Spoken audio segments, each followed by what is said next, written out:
마음으로 보내 내 몸을 감싸며 주어지는 평안함 만족함을 느끼네. 따스한 성령님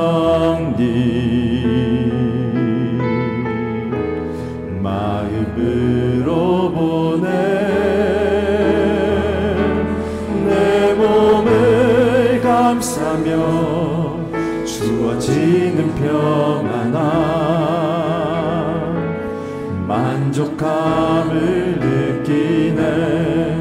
부르신 곳에서 나는 예배하네. 어떤 상황에도 나는 예배하네. 부르신 곳에서 나는 예배하네. 어떤 상황에도 나는 예배하네.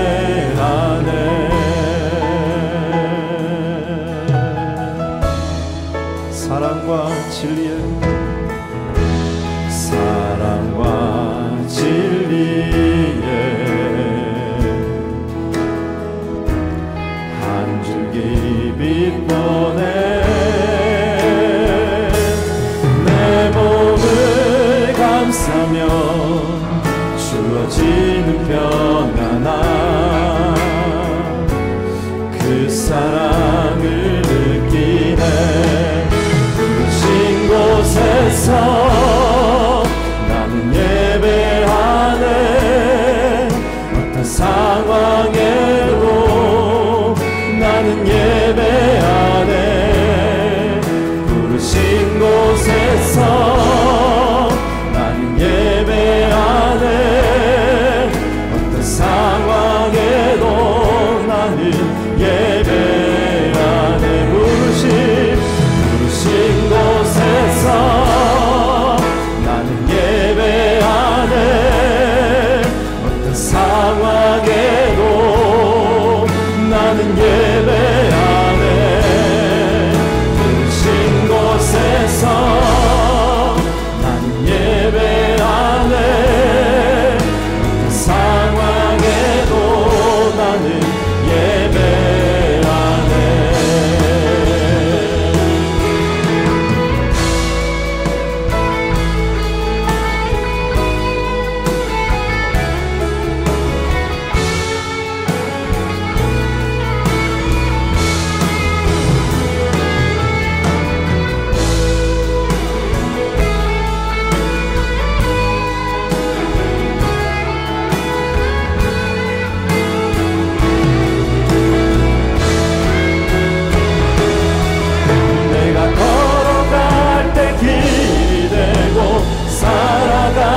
삶이 되는 그곳에서 예배하네. 내가 걸어갈 때 길이 되고 살아갈 때 삶이 되는 그곳에서 예배하네. 내가 걸어갈 때 길이 되고 살아갈 때 삶이 되는 그곳에서 예배하네. 내가 걸어갈 때 길이 되고 살아갈 때 삶이 되는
영원히 계신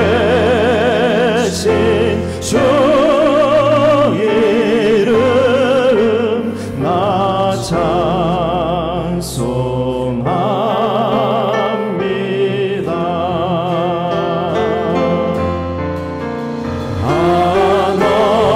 한없이 크신 능력을 나 찬송합니다.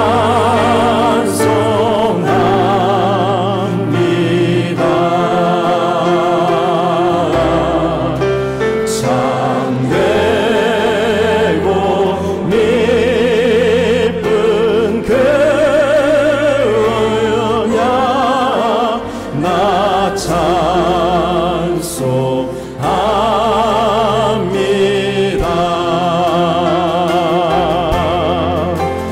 온 천지 창조하시던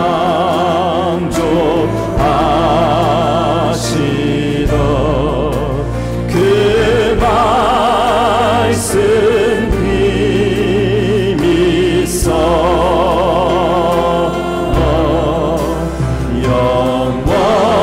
영원히 변치 않는 줄 나 믿사옵니다.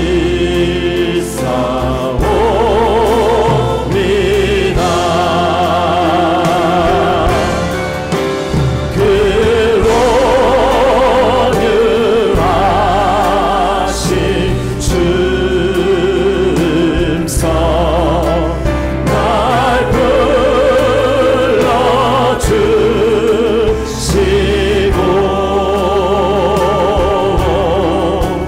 그 품에 품어주시니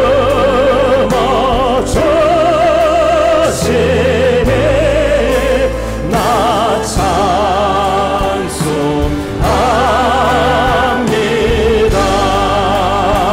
그 온유하신 그 온유하신 주 음성 날 불러주시고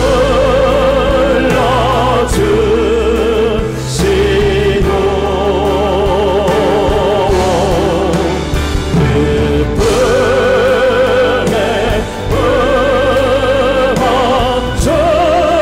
품에 품어주시니 나 찬송합니다.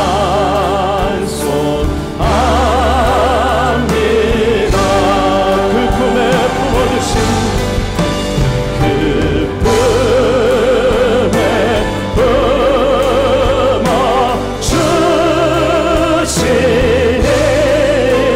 나 찬송합니다.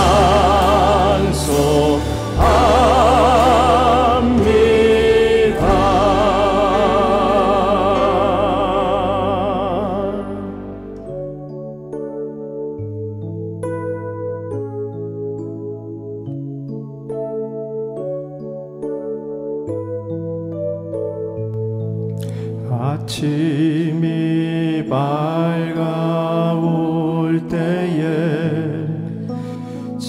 찬양의 맘 주시네 주를 향한 나의 찬양 주 마음 울리리.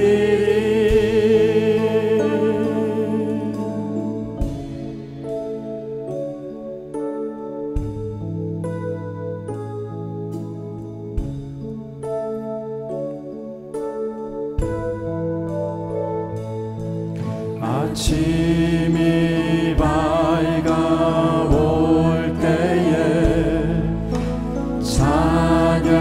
찬양의 맘 주시네 주를 향한 나의 찬양 주 마음 울리리.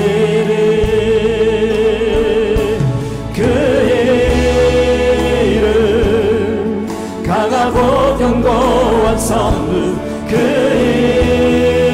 이름 나의 피난처 되시네 그 이름 능력 되시니 온 열방이 다 찬양하네. 그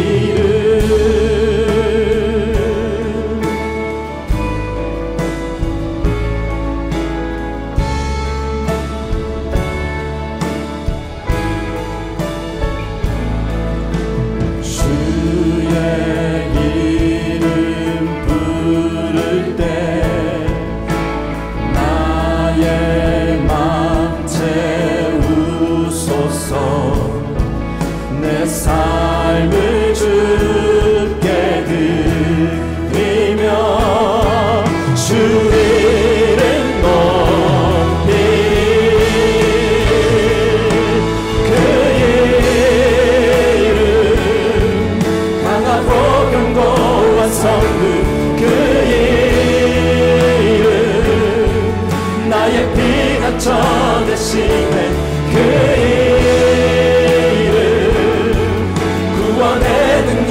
되시니 온 열방이 다 찬양하네.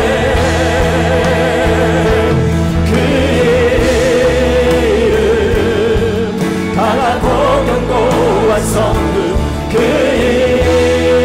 이름 나의 피난처 되시네 그 이름 구원의 능력 되시니 열방이 다 찬양하네.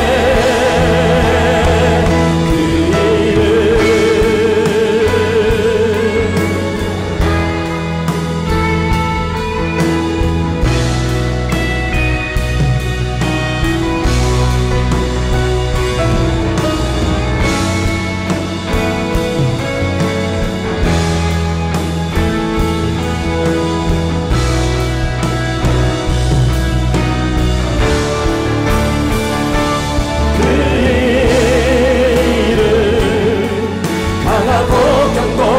성금 그 이름 나의 피난처 되시네 그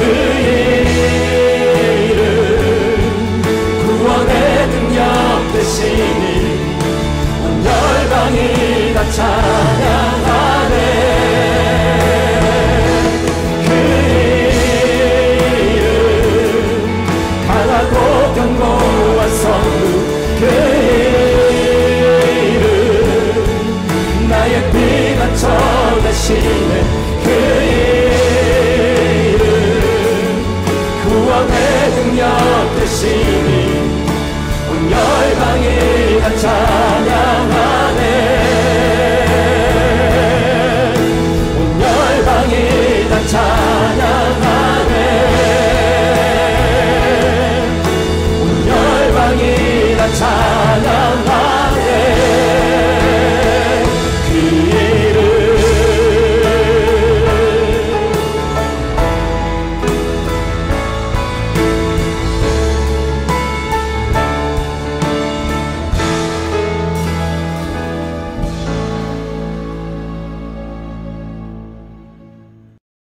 인정 욕구를 벗어나라. 고린도후서 10장 7절로 18절까지 말씀입니다. 너희는 외모만 보는도다.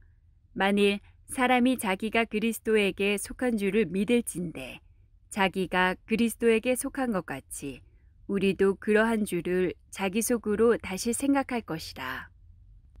주께서 주신 권세는 너희를 무너뜨리려고 하신 것이 아니요 세우려고 하신 것이니 내가 이에 대하여 지나치게 자랑하여도 부끄럽지 아니하리라. 이는 내가 편지들로 너희를 놀라게 하려는 것 같이 생각하지 않게 함이라. 그들의 말이 그의 편지들은 무게가 있고 힘이 있으나 그가 몸으로 대할 때는 약하고 그 말도 시원하지 않다 하니 이런 사람은 우리가 떠나 있을 때에 편지들로 말하는 것과 함께 있을 때에 행하는 일이 같은 것임을 알지라.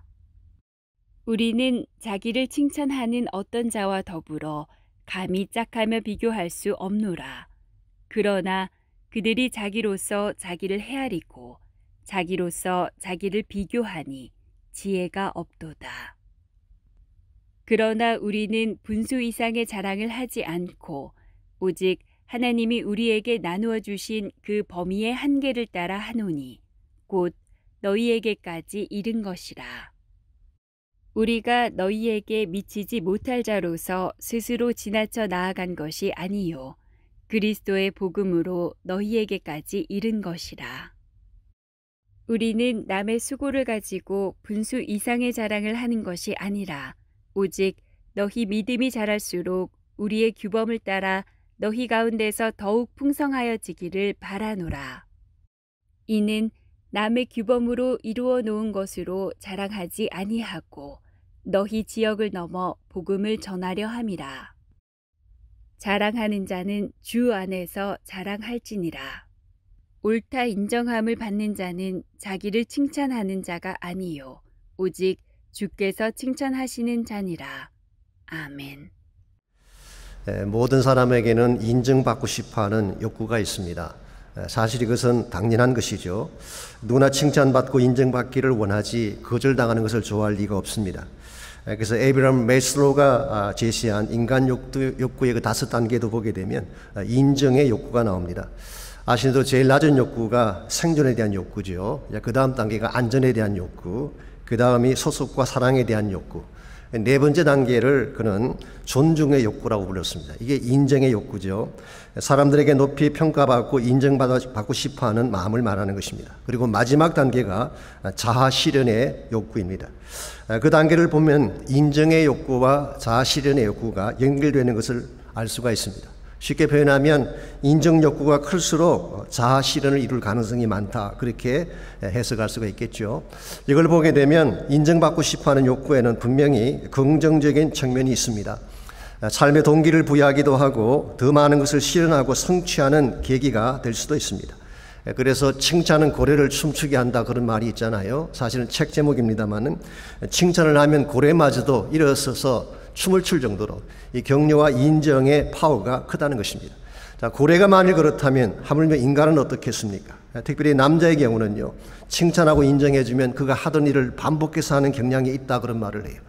근데 실수로 부엌에 들어가서 설거지를 하는 모습을 보고, 와, 당신 설거지하는 모습이 어떻게 이렇게 우아할 수가 있냐고 예술이다, 그렇게 이야기를 한 번만 해주시면요, 그 다음부터 죽을 똥 살 똥 모르고 부엌에 들어가서 설거지뿐만 아니라 청소도 하고 쓰레기통도 내어버리는, 칭찬을 받게 되면 그것을 반복해서 하고 또 하고 싶어하는 마음을 갖는 것입니다. 이런 측면에서 누군가의 칭찬을 받고 인정을 받는 것을 나쁘다고 말할 수는 없습니다.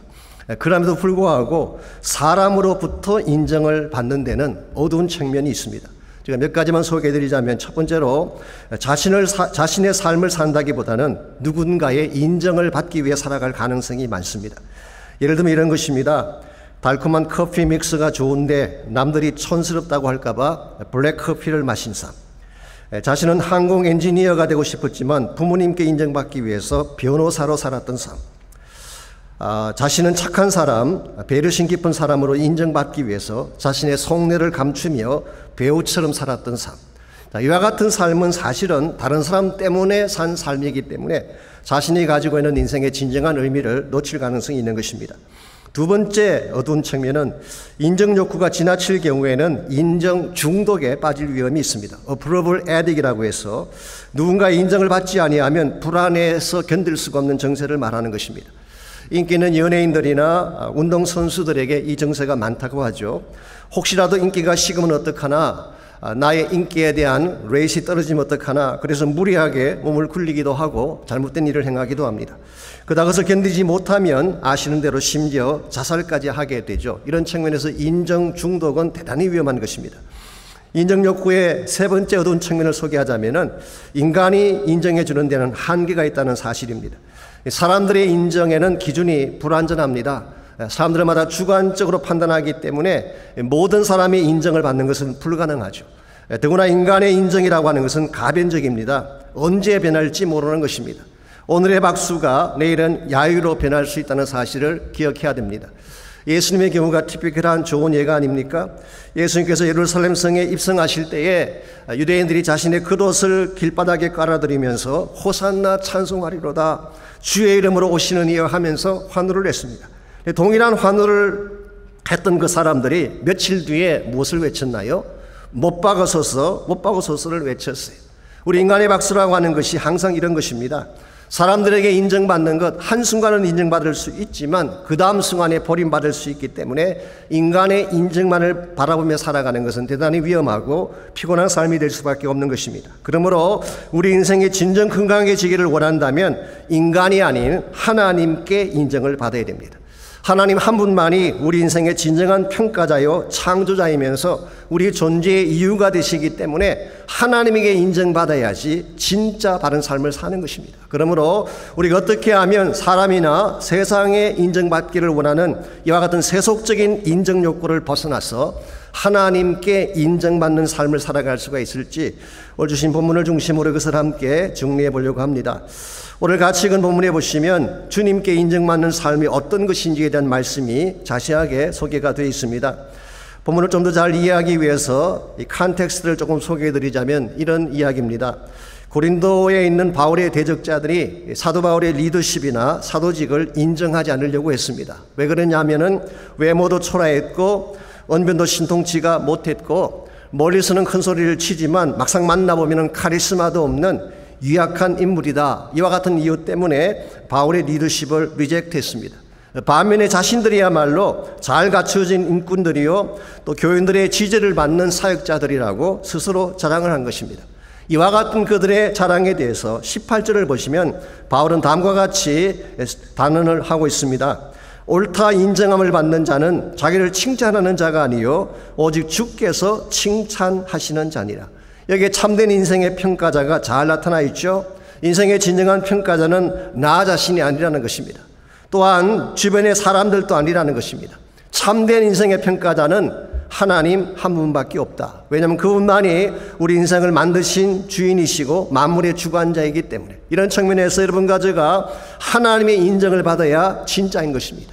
주님이 알아주시는 삶을 살아야지 바른 삶을 사는 것입니다. 오늘 여러분과 저는 누구의 인정을 받기 위해 살고 있는지요?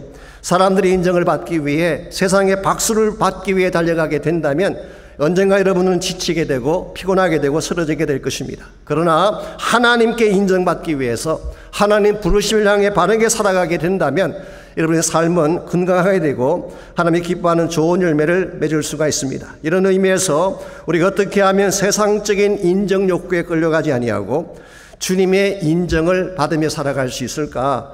오늘 본문에 보시게 되면 주님이 인정하는 삶을 사는데 꼭 필요한 몇 가지 요소가 오늘 본문에 나열이 되어 있습니다. 첫 번째로 여러분과 제가 주님의 인정을 받으려면 내면적 가치를 가꾸어야 됩니다. 우리 내면 속에 아름다운 것을 잘 가꾸어야지 주님이 인정해 주시는 것입니다. 7절 말씀 보시기 바랍니다. 너희는 외모만 보는도다. 만일 사람이 자기가 그리스도에게 속한 줄을 믿을진대 자기가 그리스도에게 속한 것 같이 우리도 그러한 줄을 자기 속으로 생각할 것이다 그랬어요. 여기에 외모만 본다 이 말의 뜻은 겉모양만 본다 그런 뜻이기도 하고 혹은 근시안적인 안목이다 그런 뜻을 갖고 있기도 합니다. 즉 깊이 보지 못하고 겉모양만 보고 사람을 판단하는 얄팍한 인식을 지적한 것입니다. 그러면서 뭐라고 했어요?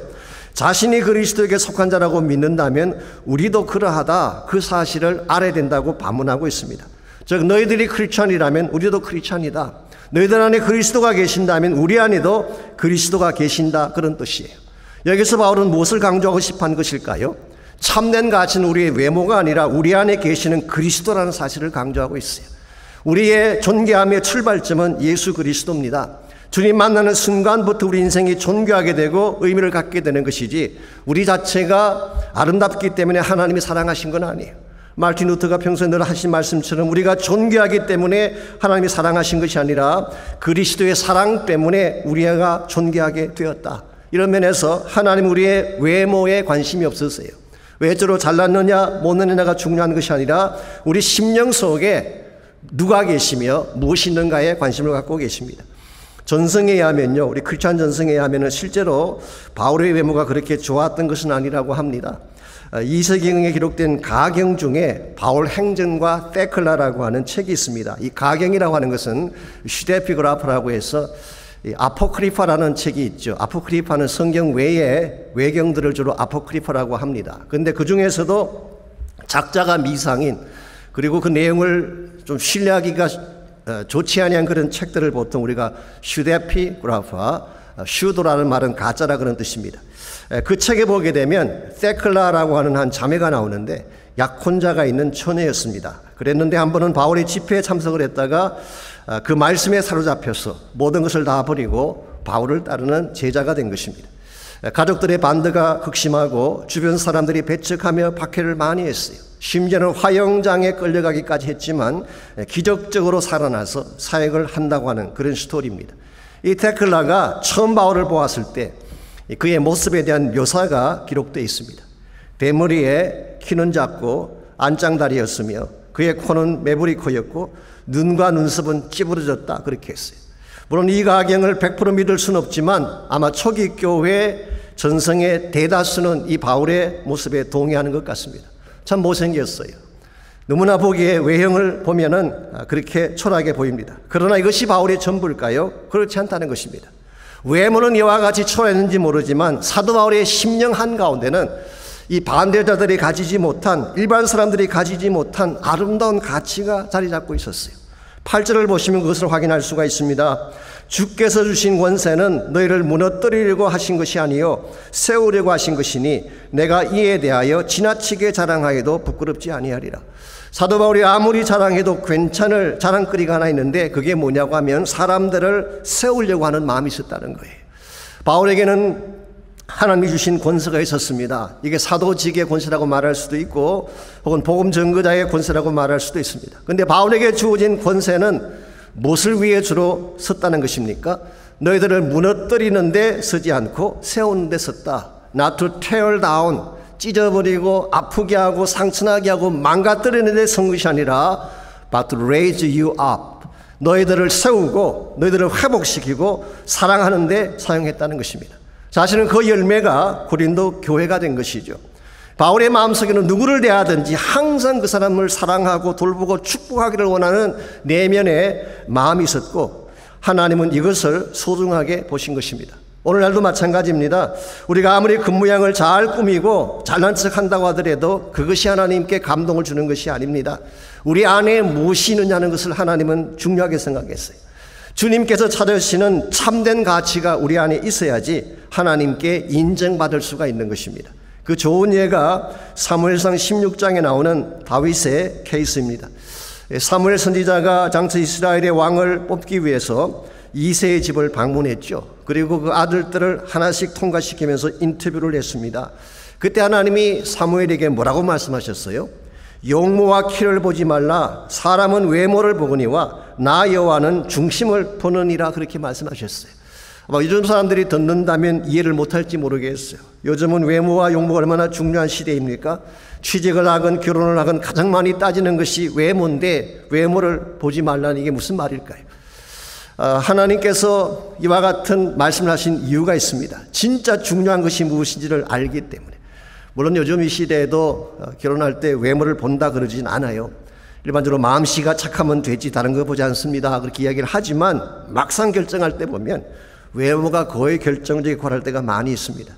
여기서 나온 조크가 있잖아요. 어떤 형제가 신부감을 고르는데요, 4명의 여자를 앞에 놓고 골랐어요. 첫 번째 여자는 교육학을 전공한 여자였습니다. 자녀 양육에 대해서는 자신 있다 그렇게 말을 했어요. 두 번째 여자는 식품 영양학을 전공한 여자였습니다. 음식과 요리에 대해서는 자신 있다고 말을 했어요. 세 번째 여자는 음대에서 음악을 전공한 여자였습니다. 집안을 고상하고 예술적으로 만드는 데는 자신이 있다. 마지막 여자가 유펜의 왈튼 스쿨에서 MBA 학위를 가진 똑똑한 여자였습니다. 앞으로 이 가정의 재정에 관한 것은 걱정하지 않아도 된다 그렇게 이야기했어요. 이 4명의 여자 중에 누구를 택했을까요? 그 중에서 제일 예쁜 여자를 택했다고 합니다. 겉으로야 전공인이 뭔 이야기하지만 외모만 보는 얄팍한 남자들의 모습을 잘 반영한 조크가 아닌가 생각을 합니다. maybe 우리 인간 사회는 그럴지 모릅니다. 사람들은 외모를 중요하게 여길지 모르겠어요. 그러나 하나님은 그게 관심이 없어요. 진짜 중요한 것을 알고 계시기 때문에 그래서 다윗의 경우로 다시 돌아가 보게 되면 사실 7명의 형제들은 목욕을 하고 옷을 잘 차려입고 이 사무엘 앞에 선 것입니다. 그런데 하나님 그 외모 보고 판단하지 않으셨어요. 오히려 아직 오지 아니한 마지막 막내 다윗을 불렀어요. 그때 다윗은 들판에서 양을 치고 있었습니다.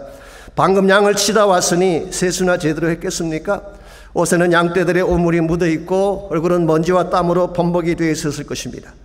이와 같은 다윗의 모습과 잘 차려입고 목욕하고 나온 형들의 비교한다면 사실 비교가 안 될 것입니다. 그럼에도 불구하고 하나님께서 뭐라고 하셨어요? 이가 그니 일어나 기름을 부어라. This is the one. 요즘식으로 표현하면 That's it. 바로 이 사람이다. 이 사람에게 기름을 붓고 왕을 삼으라. 자, 하나님 왜 그렇게 하셨을까요? 하나님은 그 먼지 덮인 얼굴 너머에 있는 땀과 오물로 범벅이 된 그 외모 너머에 있는 다윗의 진면목을 보았기 때문입니다. 아마 하나님은 다윗의 마음속에는 하나님을 사랑하는 마음을 보았을 거예요. 다윗의 마음속에 있는 하나님을 찬양하는 노래를 보았을 가능성이 많습니다.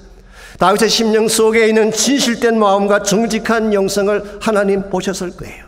이와 같은 다윗의 모습을 보시고 이가 크다. 이 사람이 나의 마음에 합한 사람이다. 그리고 다윗에게 이스라엘 왕권을 맡기신 것입니다. 오늘날도 마찬가지입니다. 우리 안에 무엇이 들어있느냐가 중요한 것입니다. 만일 나의 마음속에 욕망이나 시기심이나 다른 사람을 찢어놓고자 하는 비수를 품고 있다면 아무리 외형을 잘 꾸며놓아도 하나님 인정하지 않습니다.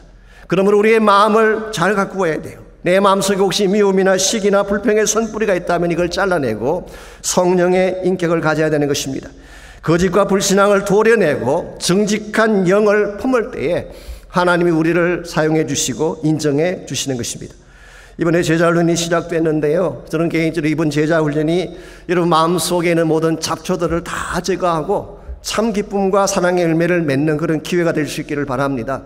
외형만 꾸미는 제자훈련이 아니라 내면을 새롭게 하는 제자훈련, 그렇게 돼야지 하나님이 기뻐하시고 인정하시는 제자가 될 수가 있어요. 이와 같이 우리가 주님의 인정을 받으려면 우리 내면을 아름답게 가꾸어야 돼요. 두 번째로 주님의 인정을 받으려면 절대적 기준에 우리 삶을 맞추어야 됩니다. 우리 삶을 평가하는 기준은 우리 자신이 아닙니다. 또한 이 세상이나 주변의 사람들도 아니에요. 왜냐하면 우리 인간이 세운 기준은 다 상대적이고 불완전하기 때문에 그렇습니다. 그러므로 우리에게는 절대적이면서도 완전한 기준이 필요한데 그 기준은 하나님만이 주실 수가 있습니다. 그래서 먼저 12절을 보십시오. 이 바울의 대적자들이 기준 삼았던 것이 무엇인지가 12절에 나와 있습니다.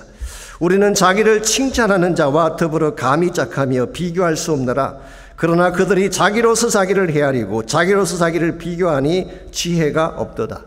여기에 반복해 나오는 단어가 뭔가요? 자기라고 하는 단어입니다. 자기가 자기를 칭찬하고 자기가 자기를 헤아리고 자기가 자기를 비교하는, 즉 자기 자신이 모든 판단의 기준이 된 케이스를 말한 것입니다.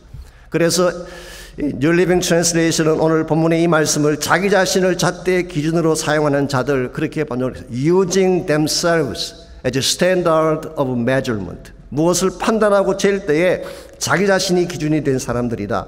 그렇게 번역을 했어요. 바울은 이와 같은 것을 어리석다고 말씀하고 있습니다.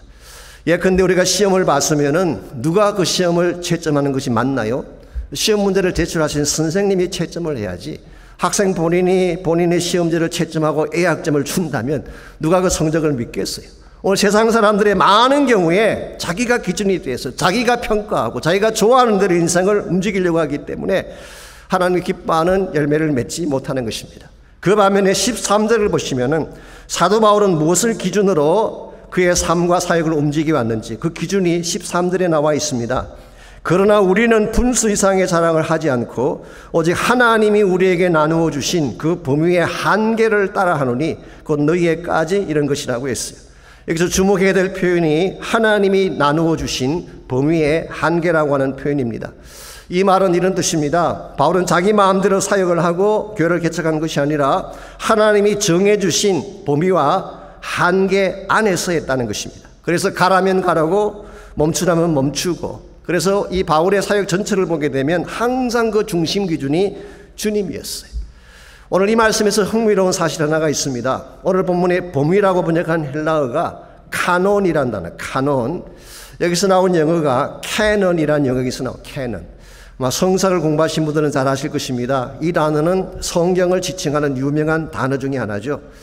이 단어의 문자적인 의미는 standard, 혹은 rule, 혹은 measuring rod, 무엇을 재는 기준이다, 자가된다 그런 뜻이에요.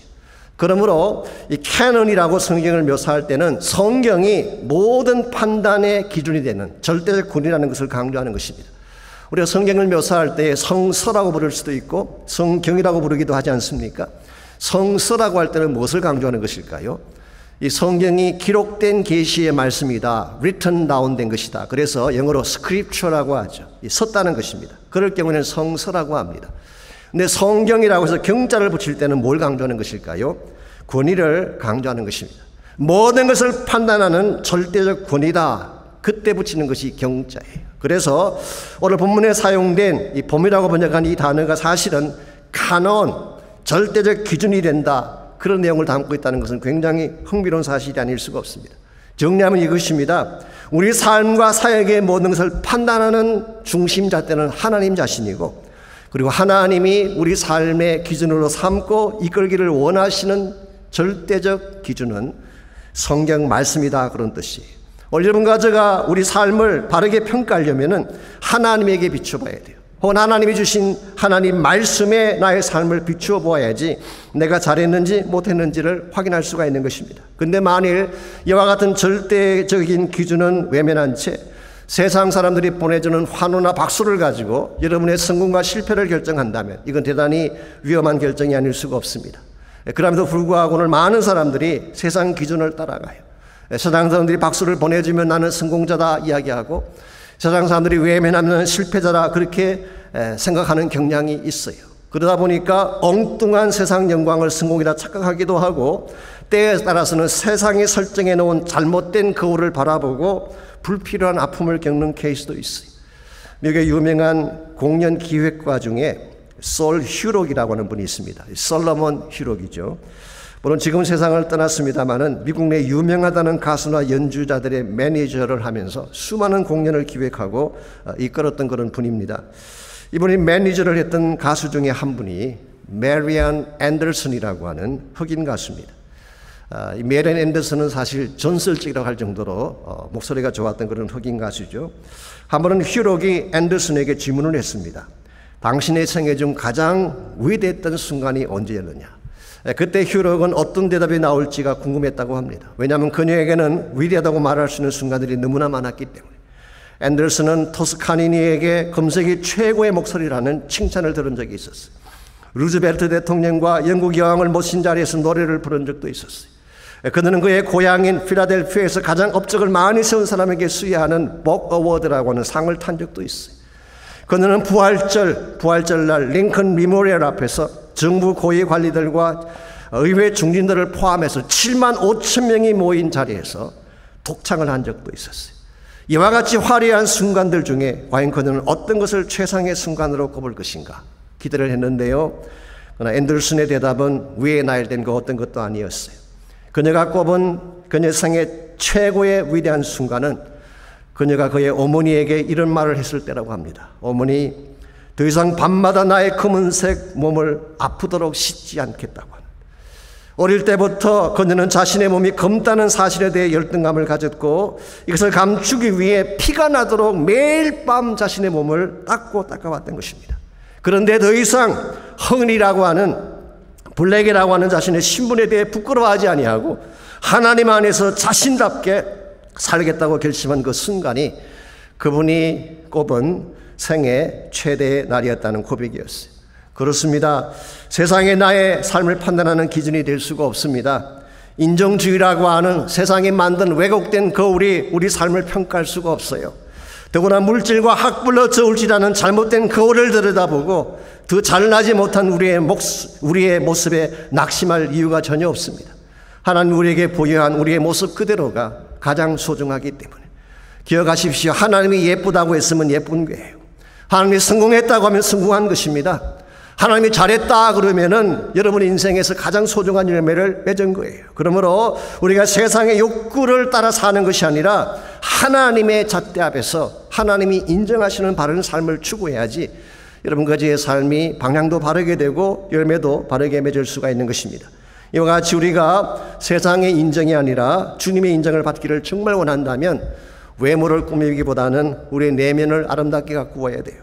두 번째는 세상 기준 따라 흘러가면 안 됩니다. 세상 박수 따라 흔들리면 안 돼요.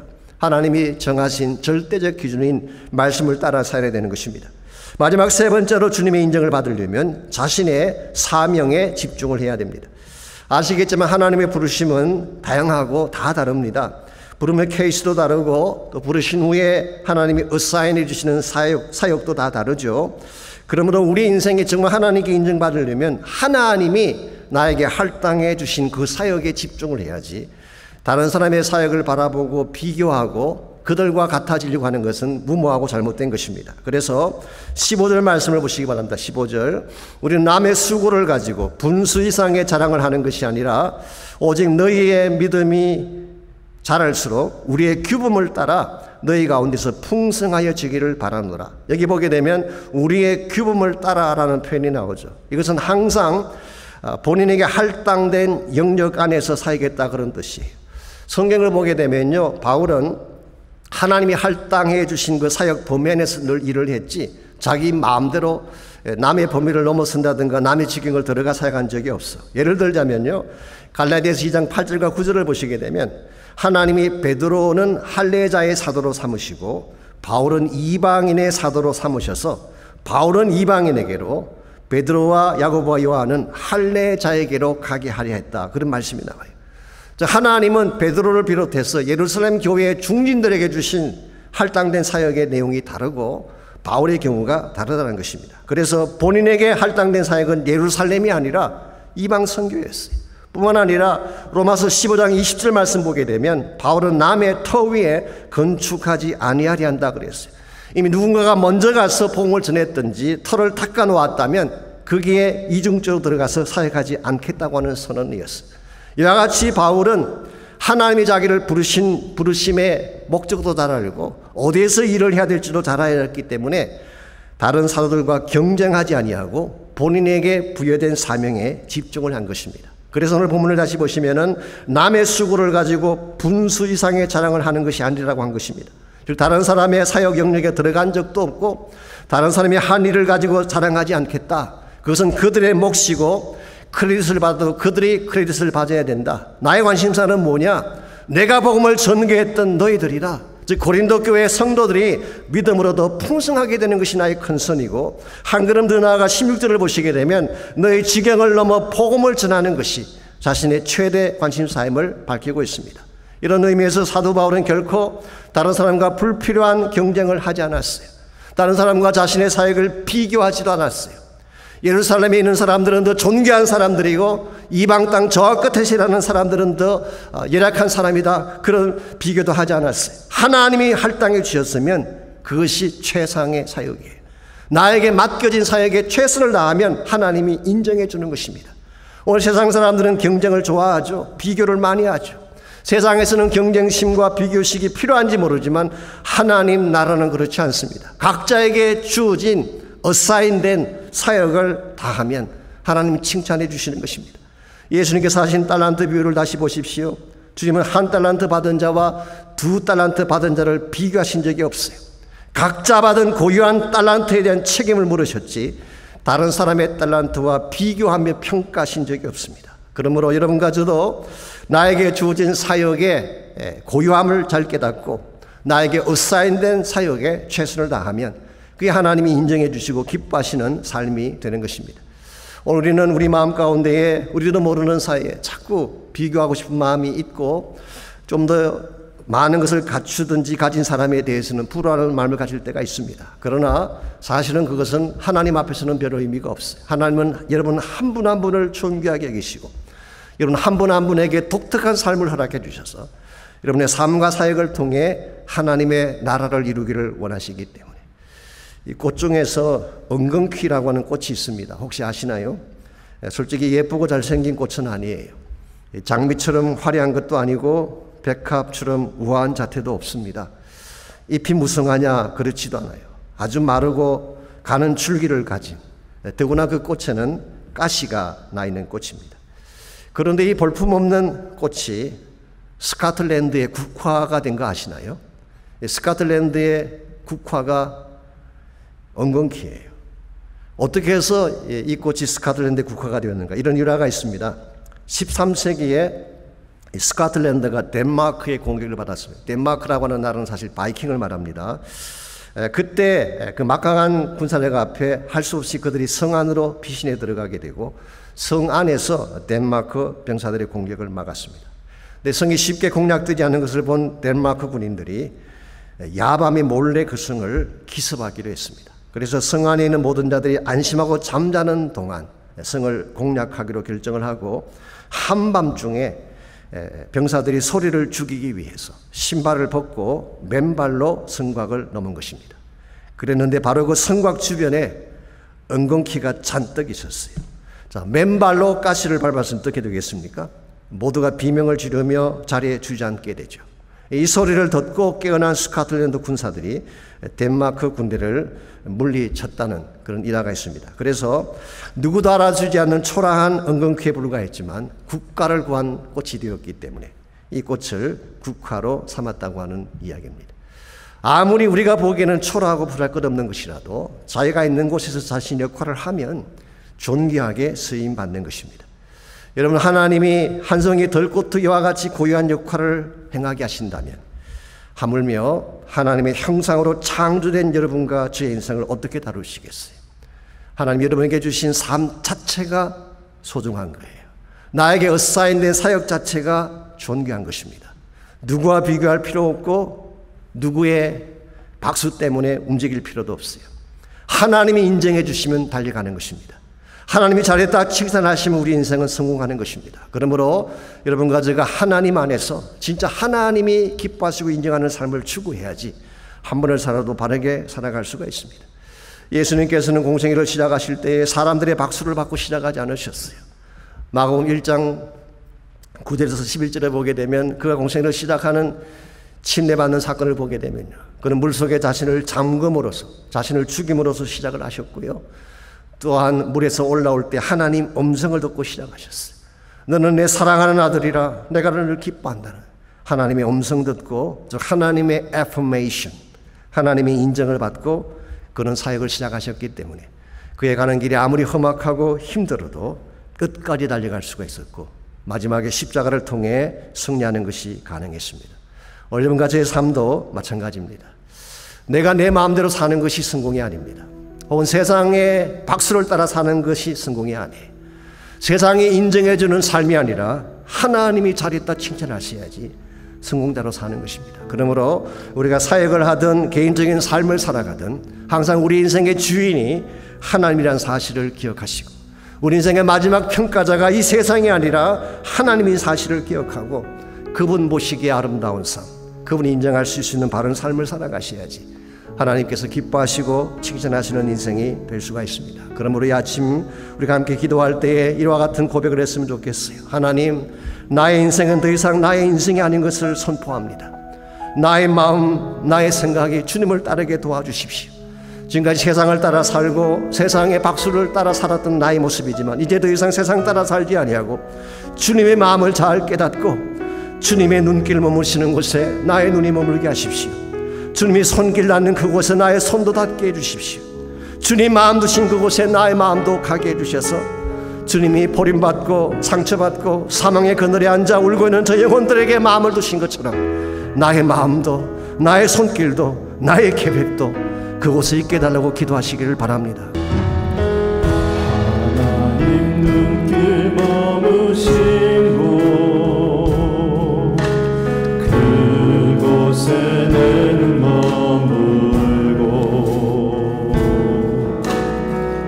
하나님 손길 닿으신 곳, 그곳에 내 손 닿으리. 하나님 마음 두신 그곳,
같이 놀라운 영광의 소망 주신 것을 감사합니다.